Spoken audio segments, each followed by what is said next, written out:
બાવડે હું વિષ ભુજાળી બેઠી હોય ને મૂંઝાવાનું ન હોય. એ કદાચ કામણગારો ગમે એટલી અગ્નિ પ્રગટ કરે પણ મારા ડુંગરના પેટાળમાંથી જો અહીંથી હેમાળો હાલતો કરી અને જો ચોટીલાના શમશાનમાં હળકતી સેયું નો ઠારી નાખું તો ચામડા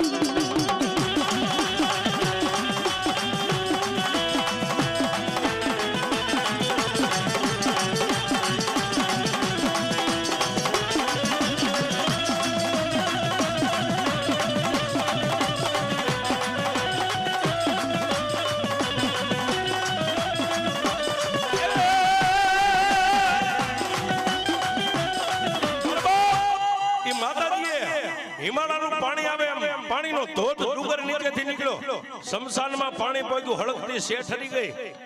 ઓલો 9-10 વર્ષનો દીકરો જે અગ્નિના ભઠ્ઠામાં હતો એમ નામ જય ચામુંડા કરીને બહાર નીકળ્યો પણ તેથી મારી ચામુંડાએ કીધું દરબાર હવે જે મારું હિમાલયનું પાણી ડુંગર